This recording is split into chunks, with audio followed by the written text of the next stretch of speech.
Good evening, everyone, and welcome to the show. Okay, so the entire foundation of this book, the whole thing, rests on one single crucial distinction. It argues that to even begin to understand this hidden history, you have to realize we're not just talking about one kind of God, we're talking about two, and they are fundamentally different kinds of beings. On one hand, you've got the true creator of the universe. Now, this isn't some guy on a throne in the sky. It's an all-encompassing, ever-present force that is creation itself. It can't get jealous or angry or go to war. But then you have the biblical gods, right? Like Yahweh and Jehovah. The book describes them as physical, flawed, and kind of limited beings who are always demanding proof of loyalty and honestly show some very human-like emotions. This one word you see here, ubiquitous, is basically the key that unlocks the book's entire argument. I mean, think about it. You've heard stories like God asking Abraham for a sacrifice just to prove his loyalty. The author's point is really simple. A truly ubiquitous, all-knowing creator, well, it wouldn't need proof of anything. It would already know what's in your heart. The test itself wouldn't make any sense. So, of course, this leads us to the big, flashing question. If these powerful, and let's be honest, often angry gods of the Old Testament aren't the ultimate creator of the universe, then who in the world were they? And where do they come from? The book gives them a name, the Anunnaki. It claims this is the group that the book of Genesis calls the Elohim. And according to this text, we're not talking about spiritual deities here. These were advanced flesh and blood beings who came to Earth in actual ships from their home planet, which was called Nibiru. Think scientists, engineers, and rulers, not ethereal spirits. And get this, the book is incredibly specific.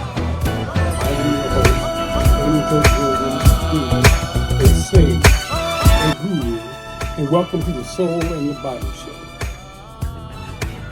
This is going to be an interesting ride today because we have a guest. We have a guest from the past, the great philosopher and it's hard to even describe is Dr. Carl Sagan, who I will, for those of you who don't know exactly who that is, I'll let him tell you who he is. But however, what I'm trying to do here is I'm trying to develop dialogue with some of the greatest minds in this business.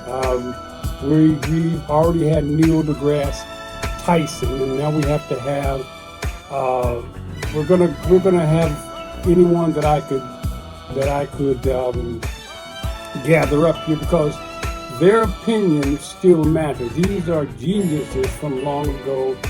He died back in 1996. However, his popularity was at its utmost back in the early 50s, and I wasn't born until 1958. However, I still remember him, and he was a kind of cosmologist, a kind of person that knows everything a person would want or need to know about life. And so, however, in listening to him, I started going over his material, and I realized something that I thought was very fascinating, that he and I agreed on everything in regards to how this system works. And I was quite impressed with that, with myself, because a person with this kind of notoriety, if I could even come close to thinking like they do, then it means to me that I'm on a pretty good track. However, I recorded an episode of him today, and it seems like, I don't know, there was a shift. I almost disagreed with 80% of the things he had to say. Now that shouldn't be alarming. We've gathered a lot of information since the early 90s. We know more about God, more about the Creator. He sounded more atheist or agnostic to me than he did in a believer of God. Now, I am a God individual. I am a defender of God. But for those of you who are not familiar with me is not the God that you might think. It's not the biblical God. I'm antithetical. I'm antithetical to the biblical God, which means in direct opposition. I don't believe in the concept of hell, and I think it's just absolutely absurd. It's a man-made thing, and I only believe in the good parts of the Bible. And if you can't believe in the whole Bible, the whole thing, then the whole thing is not worthy of a belief system. And then again, when we do use the word belief, what we do mean is something that's not real. I deal in things that are real. If they're not real, they're a belief system. You believe you can do this. You believe you can walk. You believe you can talk. Well, I know I can walk and talk, so that's not a belief system.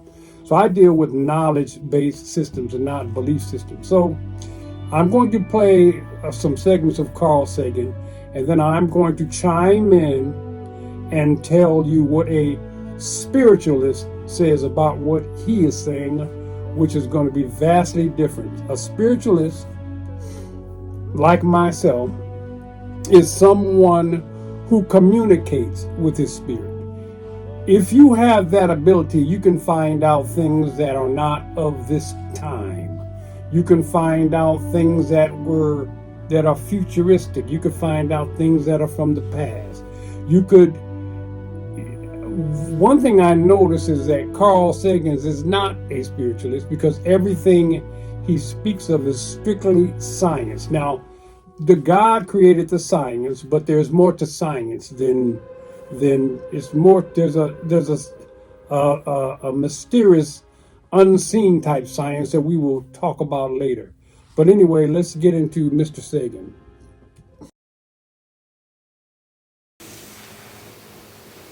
You think death is the end, don't you? The final curtain, the ultimate cessation, the moment when you cease to exist. Every culture, every religion, every philosophy has grappled with death as humanity's greatest fear, our most profound mystery. We build monuments to fight it, invent afterlives to deny it, spend billions trying to postpone it. But here's what nobody tells you, what the physics actually reveals. From the universe's perspective, death doesn't exist. Not in the way you think. Not as an ending, not as a cessation, not as a transition from being to non-being. Death, as the universe experiences it, is impossible. You cannot not be. You cannot unexist. The atoms that make you have been here for billions of years and will be here for billions more. What we call death is just a rearrangement, a reorganization, a change in pattern.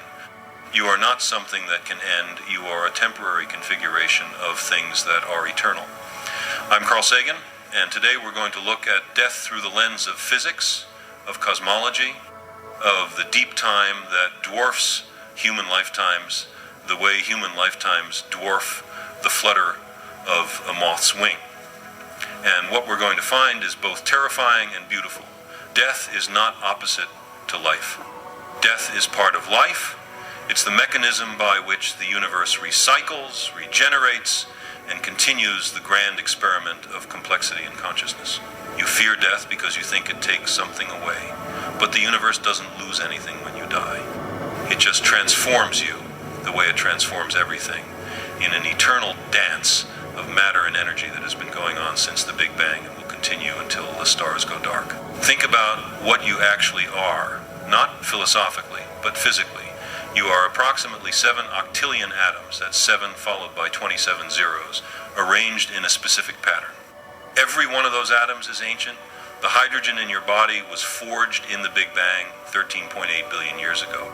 The carbon, nitrogen, oxygen, those were cooked in the nuclear furnaces of massive stars that lived and died before our sun was born. The iron in your blood came from a supernova, a stellar explosion so violent it outshone entire galaxies.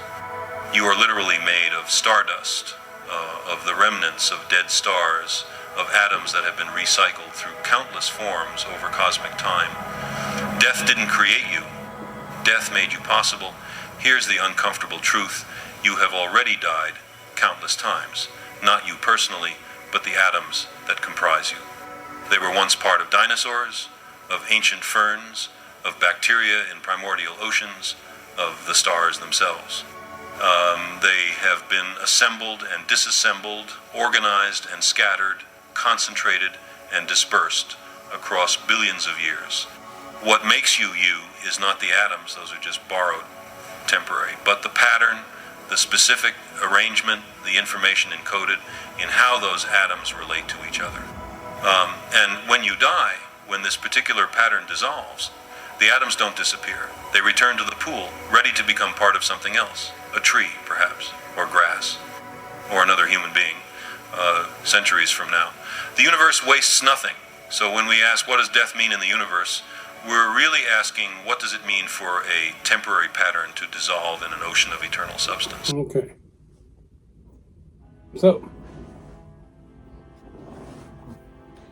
let me take this moment to clarify exactly what I am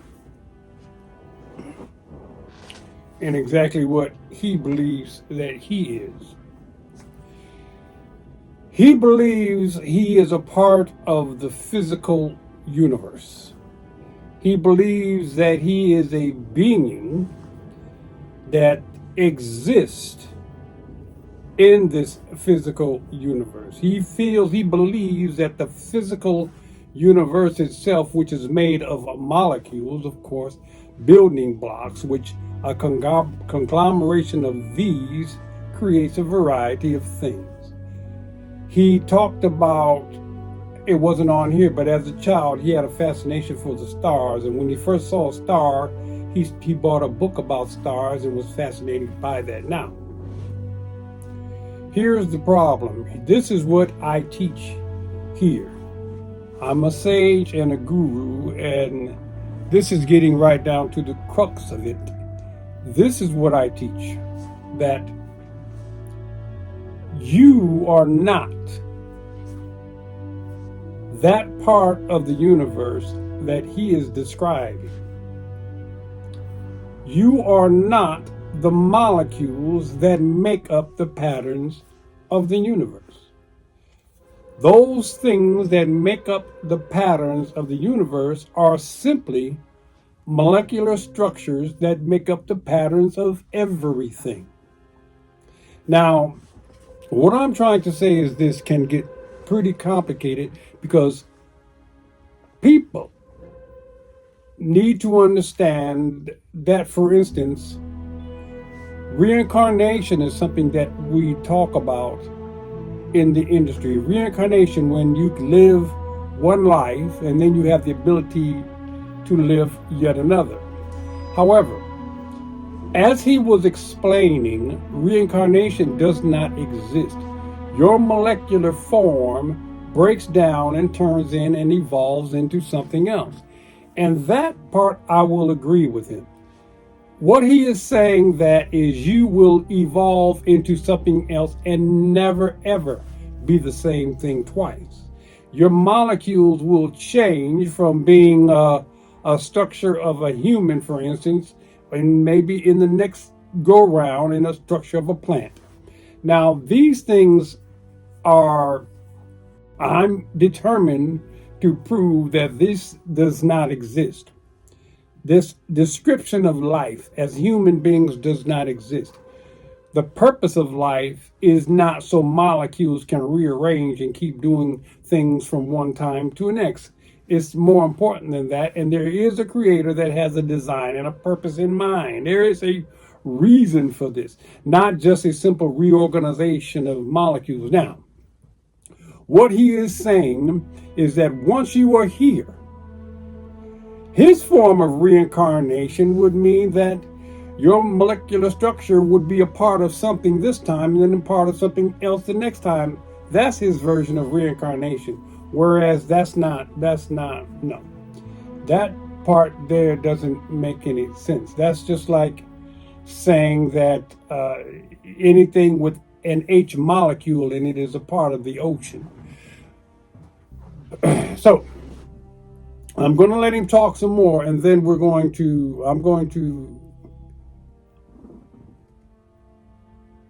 I'm letting him make his point a little.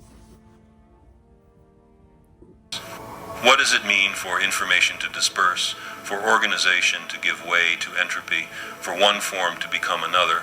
The universe has been answering this question for 8 billion years, through every star that's died, every galaxy that's collided, every living thing that's been born and returned to dust.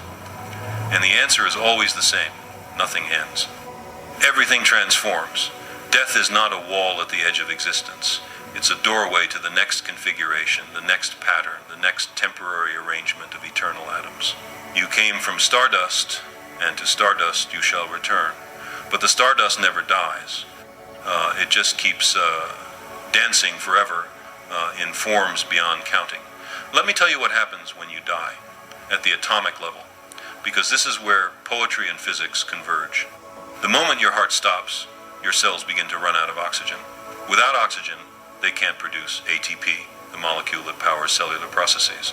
The sodium-potassium pumps in your cell membranes shut down, calcium floods into cells, enzymes that were carefully controlled begin to break free, digesting the cell from the inside. This is autolysis, self-destruction. Your body begins to decompose itself even before bacteria get involved. Within hours, trillions of microorganisms that lived peacefully in your gut while you were alive begin to spread throughout your body, breaking down complex molecules into simpler ones. You become food, you become fuel, you become raw material. But here's what's beautiful about this process. It's the same process that's been happening since the first living things appeared on Earth 3.8 billion years ago. Death feeds life. Decomposition releases nutrients back into the soil, into the water, into the air.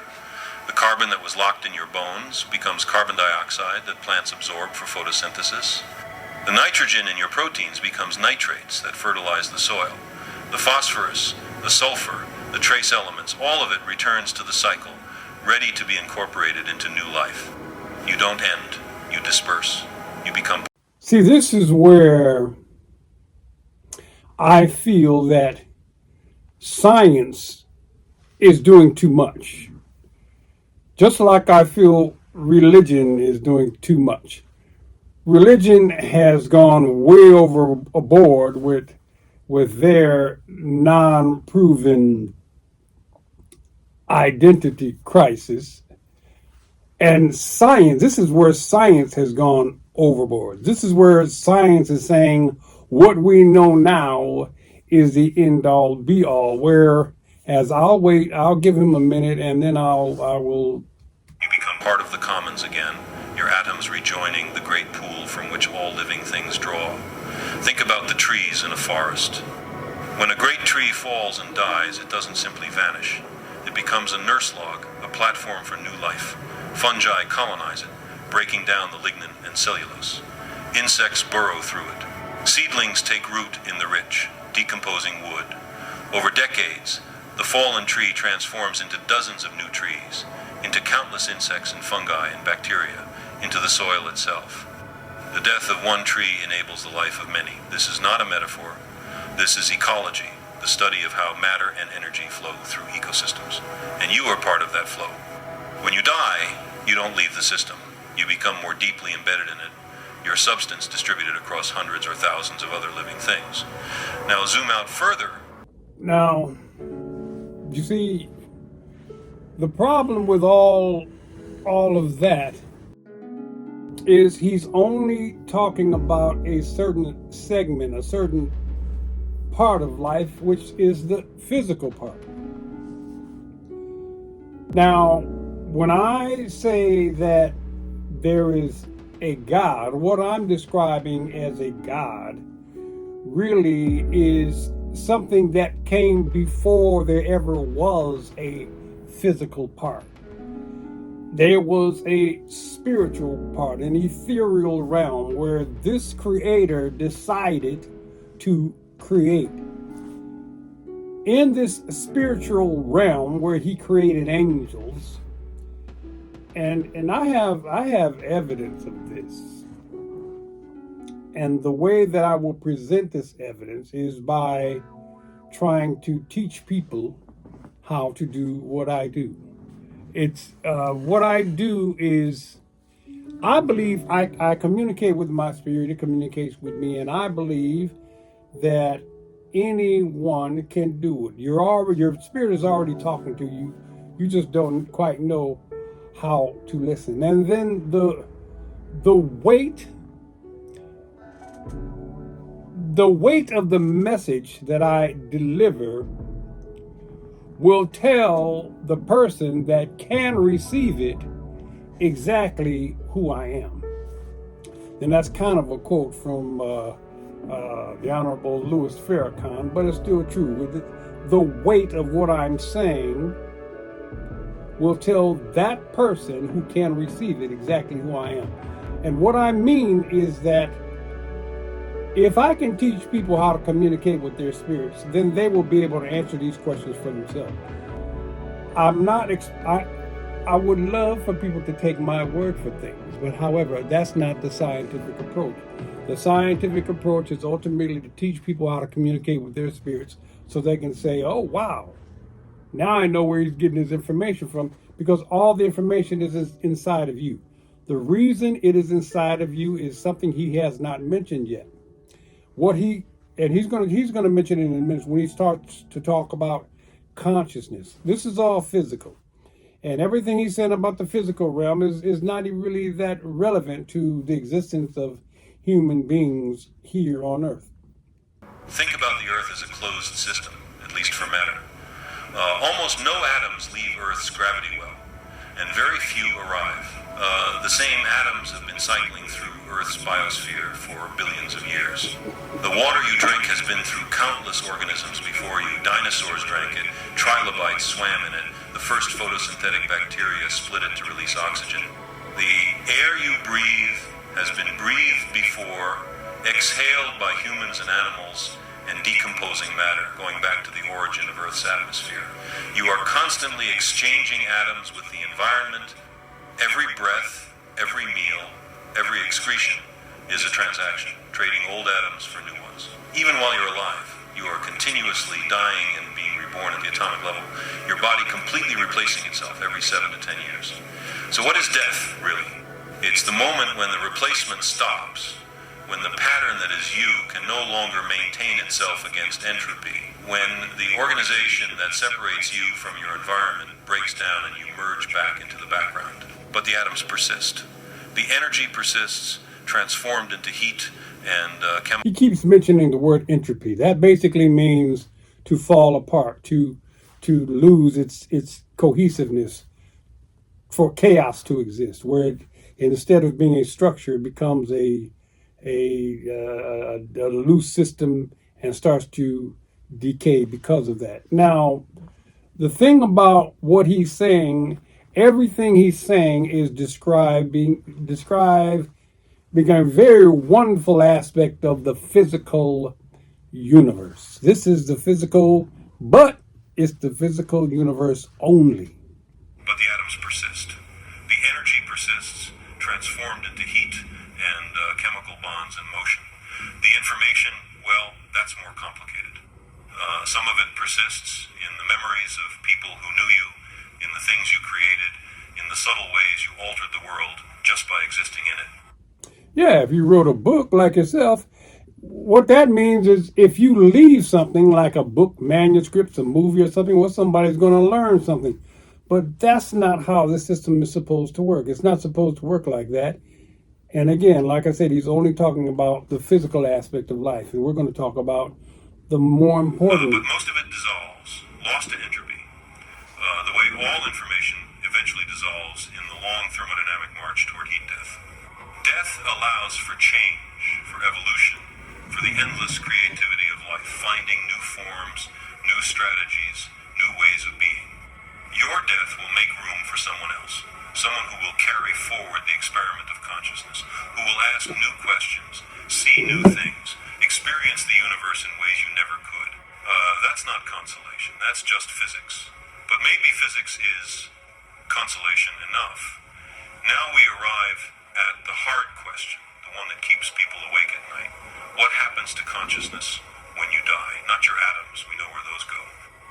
Not your energy that transforms but persists, but your awareness, your subjective experience, the feeling of what it's like to be you. This is where physics reaches its current limits and philosophy takes over. And he only has two categories. He has physics and philosophy. Death allows for change, However, for evolution, for the endless creativity of life, finding new forms, new strategies, new ways of being. Your death will make room for someone else, someone who will carry forward the experiment of consciousness, who will ask new questions, see new things, experience the universe in ways you never could. That's not consolation, that's just physics. But maybe physics is consolation enough. Now we arrive at the hard question, the one that keeps people awake at night. What happens to consciousness when you die? Not your atoms, we know where those go. Not your energy that transforms. there, he hit it on the head. He said, we don't know what consciousness is. Well, he might not know what consciousness is. Let me explain to you what consciousness is. This system, the universe, is a consciousness. God is a consciousness. By definition, a consciousness involves thinking and planning and creation and design. All the words you can put into what this system is falls under the category of a consciousness, because a consciousness insists that something is behind it. It's not random. So we know that there is a consciousness, a cohesiveness, a rhythm, and a purpose for this universe. Now, what is that purpose? Well, that purpose is, from what we can see, only going by what we can see, is that it is to expand, and the way that it expands is with information. It's an information system. The more it learns, the more it will expand, and it is expanding. So, how does a consciousness now we also understand, or I also understand, that this creator is also a system that knows more than we could ever imagine it knowing. But I can imagine what it does not know. I can imagine what it does not know, because I can tell by how this world works. The reason consciousness is expanding is because consciousness is learning and adding to the information that it already has. How could something that should know, is supposed to know everything, still adding things to its repertoire of consciousness, adding more knowledge to itself if it supposedly knows everything? Well, it doesn't know everything. Now, if it did know everything at one time, it figured out this. What do I not know? And that was the beginning of the purpose of a corporeal existence. A corporeal existence meaning matter, complex. Before, he had a spiritual system, which was not, it didn't have, time was not included, decay was not included, atrophy was not included. So the thing about it is, you had a system. However, he realized then that this was an existence without reward, an existence without reward. And I'm not talking about the creator himself. It needed to know what it felt like to be limited, so to speak. So this all-knowing being decided to create a corporeal world, the Big Bang. So now you have all of these molecules, like Carl is talking about, doing all these things. However, each one of these molecular structures has an energy. It moves. Anything within it has any kind of energetic substantiality, no matter how small, means it is energized by something. Now, what is energizing these molecules is the same thing that's energizing everything else. That is the Creator. The energetic substantiality of the Creator broke itself down into small little pieces called molecular structures. That is what these molecules are made of. These molecules have a piece of the Creator in them. That's what they are, a piece of the Creator. Now, these molecules come together and they do things and they bond and they form things. Now, this is in the physical universe. They form things in the physical universe. However, there is another molecule. There's a molecule called, they may call it dimethyltryptamine now, but however, this is a molecule that is specifically the spirit itself. Everybody has one. A lot of people don't know how to communicate with it, and which is something that's what I specialize in. Excuse me for a second.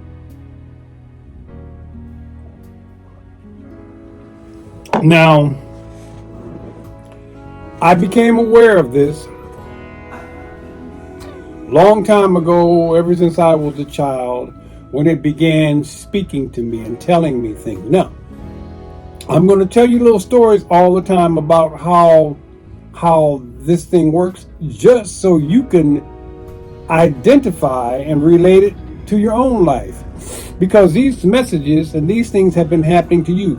You came here with a molecule that was your spirit molecule that had a life's purpose when it got here.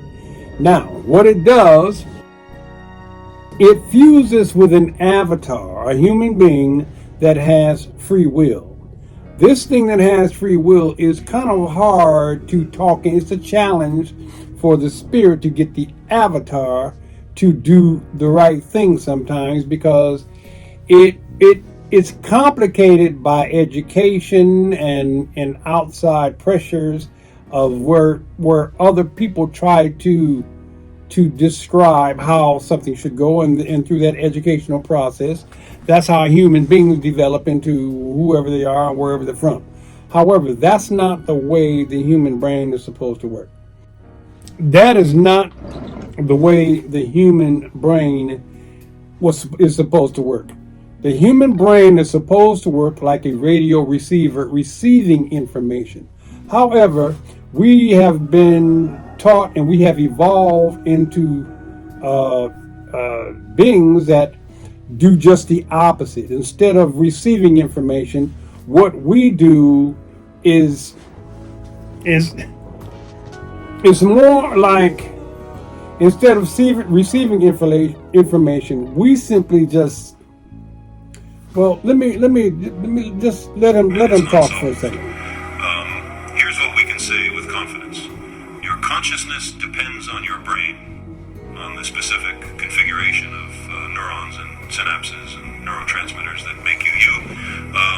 When your brain dies, when neurons stop firing and networks dissolve, that pattern of consciousness ceases. Okay. So, what I'm saying is your consciousness never ceases. What your consciousness does, it lives forever. Now, hear me clearly. That this consciousness that we're talking about is who you really are. You have an avatar. Your consciousness is who you really are. That's why I separate myself when I'm discussing these things from the avatar to the person. I identify with myself as the spirit, not the avatar. Everything he's saying, he's talking about this avatar. He's talking about the scientific aspect of people. However, a spiritualist, a person with a spirit, is going to do just the opposite. We are going to listen to the spirit and follow and try to do what it wants us to do, because One thing that the spirit is not restricted to time. It's not restricted to it could be everywhere at once. That's the thing about a spirit not being restricted to time, meaning past, present, and future are the same. When these two things are the same, then your spirit can see things that your avatar cannot see. This is why I know we have one. My spirit will tell me things that have not occurred yet, and will arrange life in a way that I will be able to manage it and keep things in order, simply because it has already set up the patterns for me to follow in advance. So that's the key to life. The key to life is following your spiritual path. It will lay it out for you. Once you are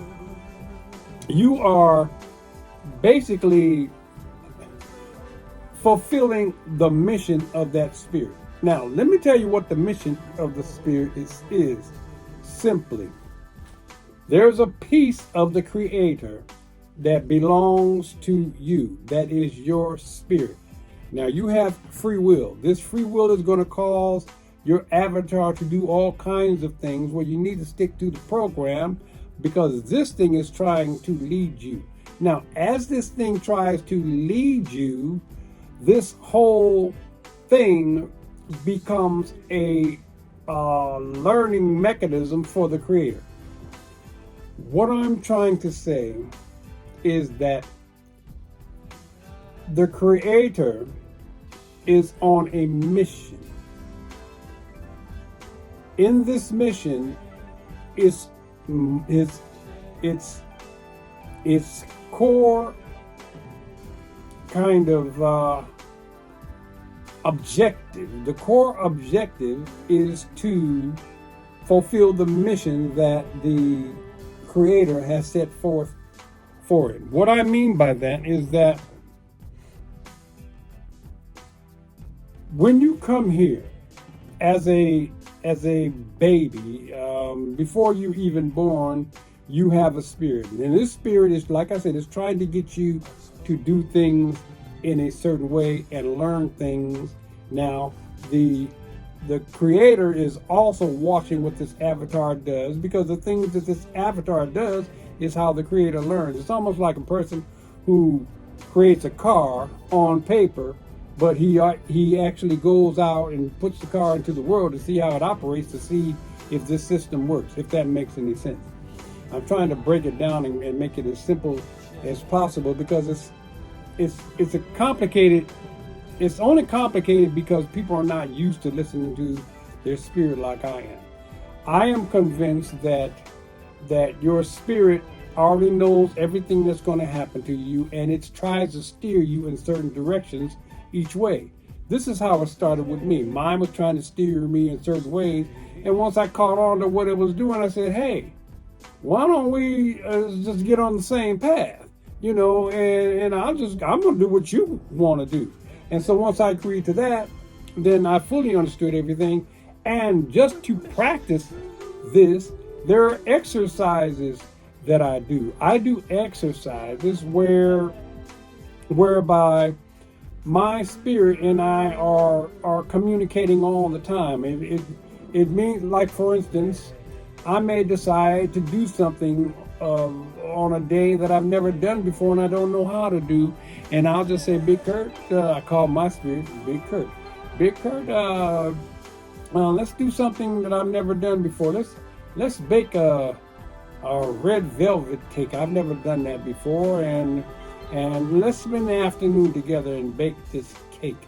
And my spirit will agree. It always agrees, because it already knows I was going to ask it to do that anyway. And so I don't know how to bake a cake, and so I say, Big Curt, how do I bake a cake? And I wait for an answer, and then I might get an answer like, oh, well, first of all, you can go to YouTube and find out what your ingredients are.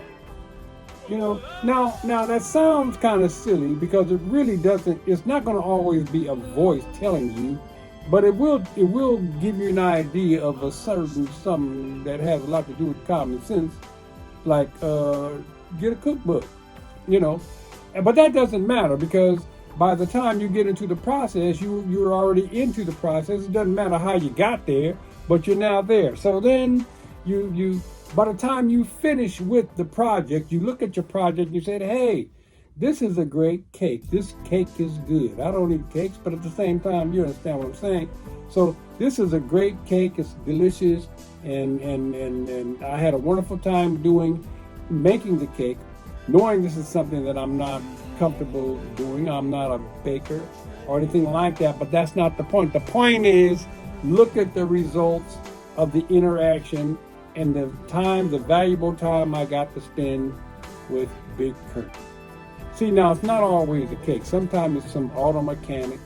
Sometimes it's just trying to figure out a name for something. What I want to do is I would love to teach real scientists, real researchers, cancer researchers, people who are trying to save the world from diseases and illnesses, people who understand the work that they're doing. If I can take a person that understands that kind of work and get them to communicate with themselves, get them to ask their spirit for the answers instead of them sitting there trying to wait to figure them out, they're going to find out that this spirit knows everything they want it to know. It wouldn't do me any good for a doctor to try to get me to do something like that because I wouldn't understand the language. He would tell me I need some kind of molecular medication or something like that, and I wouldn't know what he's talking about. The point I'm trying to make is every single invention that has ever been created on this planet came from the inside of a being. The inside of a being who thought these things up, have thought these things through, and all of a sudden they become a reality because something on the inside told that being, gave that being a message. And so, there's nothing in the universe that mankind will ever create that has not already been perfected by the Creator. The pterodactyl was flying around 250 million years ago, and then we're just now flying jets. The point I'm trying to make is that we will never catch up with the information of the Creator. We will never catch up with that. However, what we can do is we can talk to our spirits because our spirits already know the value that for example, I'll tell you what the spirit's not going to do. It's not going to tell you something that's going to get you in trouble because it can see the future. It's not going to tell you something that's going to win you lottery and get $1 million money because the purpose of life is not to live a life like that so you don't have to learn that kind of lesson. Now, if your spirit wants you to learn that lesson, oh yeah, it'll give you $1 million and then you'll lose it. Probably somebody will rob you, whatever. So it doesn't do you, and this is where prayer becomes so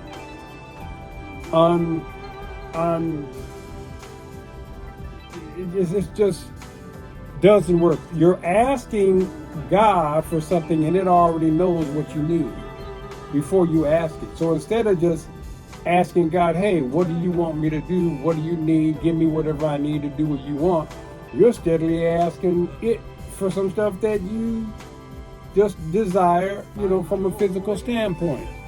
So we take this whole approach wrong. And let me get back to him. He's almost done. So then I'll be able to elaborate on the final aspect of all this.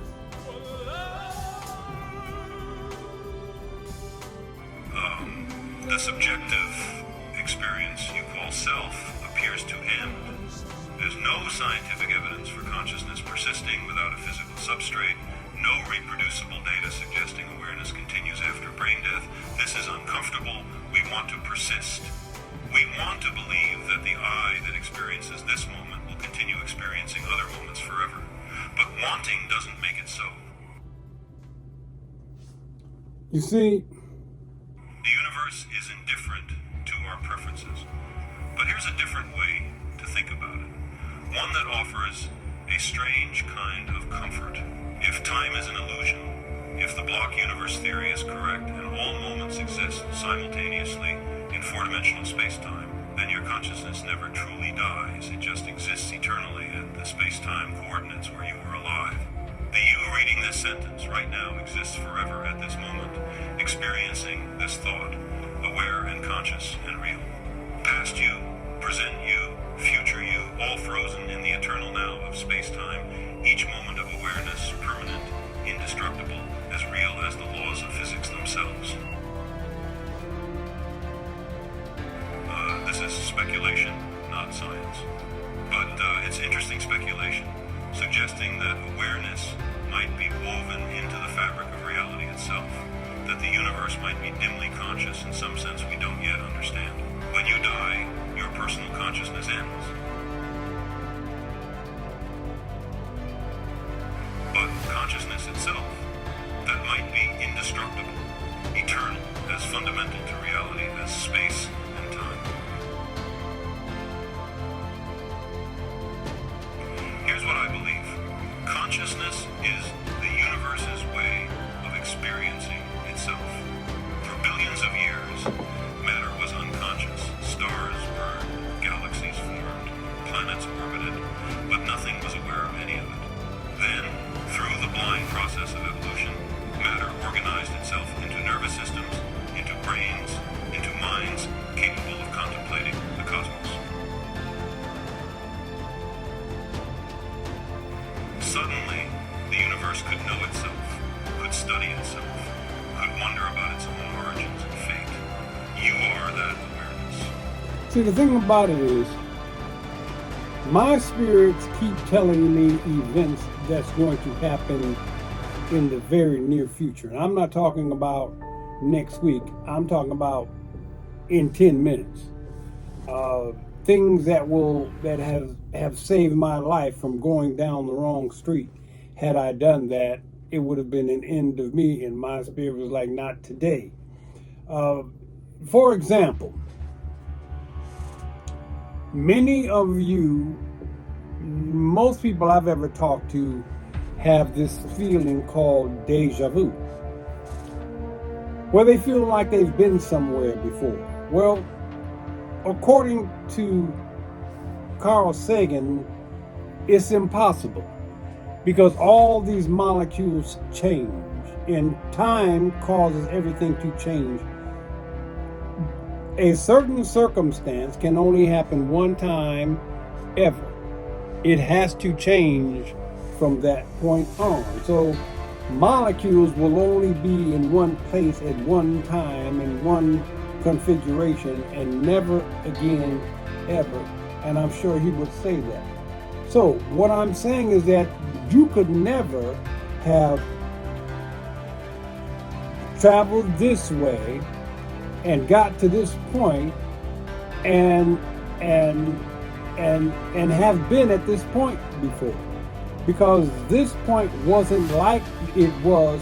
This point wasn't exactly like this before.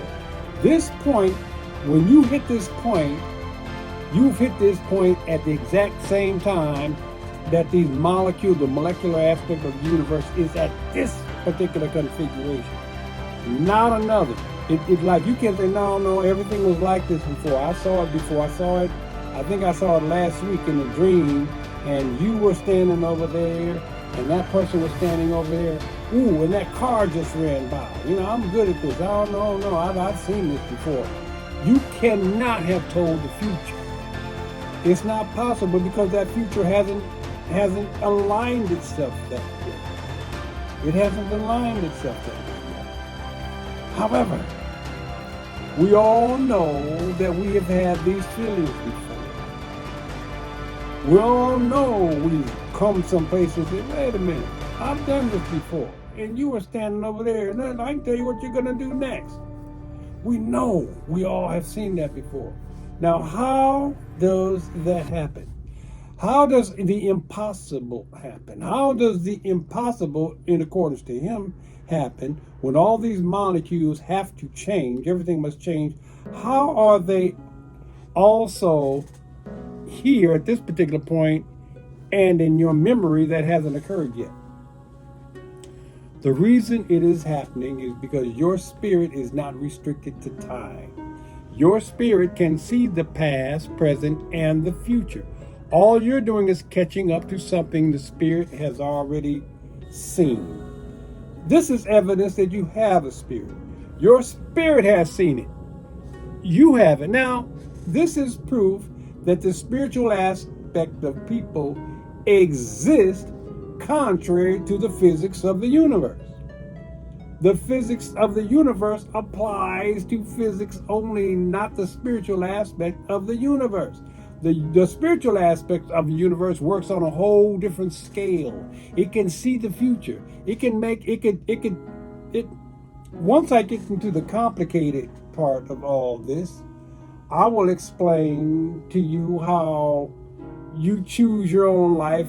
All these things are, nothing is random. It's all connected. But what you should do now, what you could do now, the first thing you should do, if you want to understand what I'm saying, because the only way I'm going to prove any of this to anyone is for them to be able to do it themselves, is that the first thing you want to do is you want to give your spirit a name. You want to develop a relationship. Just like you would develop a relationship with a neighbor down the street, you want to introduce yourself. Hey, my name is, Dave. Hey, pleased to meet you. Say that to your spirit because you never met it. You never met it before. You never met it. So, introduce yourself to your spirit. It'd be glad to know you. It's been keeping you alive. It's been doing things for you all this time. You might as well meet it. Once you do that, develop the relationship just like you would a regular person, but understand that this thing here is responsible for your life. So you might want to thank it every now and then. You might want to say, hey, thank you for my life. Thank you for waking me up this morning. Thank you for, I'm going to go to the gym later on. I'm going to drive. Make sure I don't have any accidents. Matter of fact, make sure nobody has any accidents because I don't want to, do whatever you can to, talk to your spirit like it's a person because it appreciates it. And the more you talk to your spirit like it's a person, the more it will talk to you. This is kind of like all I'm saying. Mr. Sagan. You are the universe looking back at the Big Bang, forward to the heat death, inward at the quantum foam. When you die, this particular viewpoint ends. He's only talking about the physical universe. And what I'm saying is the physical side of you is a small side of you. The physical side of you is just a small part. There is the other part. The other part is the spiritual part. And if you can live and exist in the spiritual part, you will live forever. The part that he's talking about, the physical, does not reincarnate. The spiritual does. It lives by its own nature, by its own name.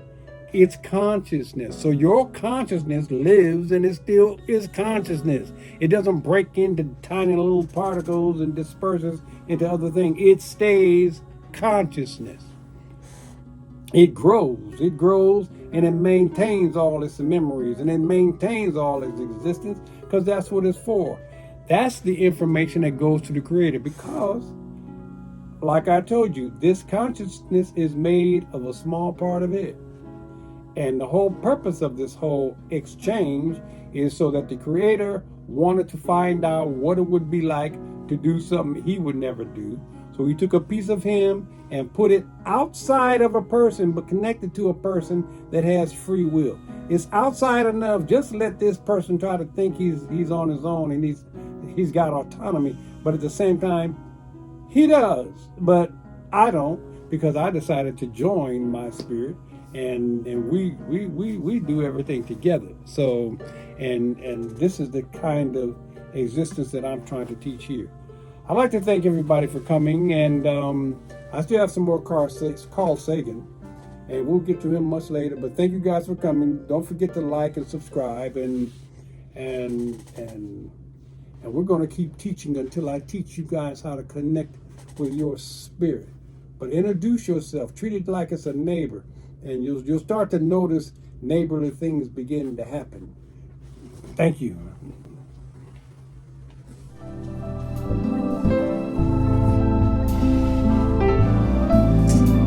Right there, right there.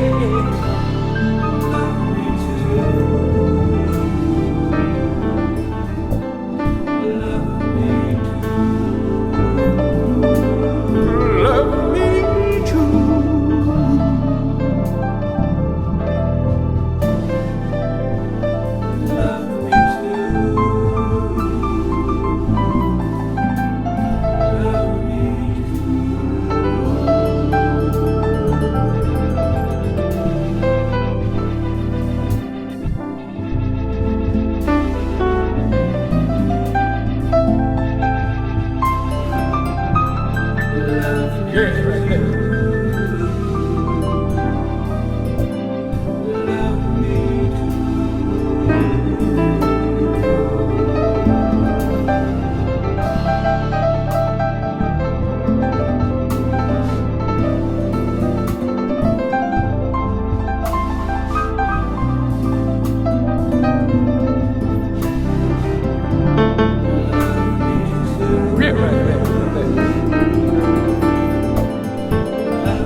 Subscribe and push the like button.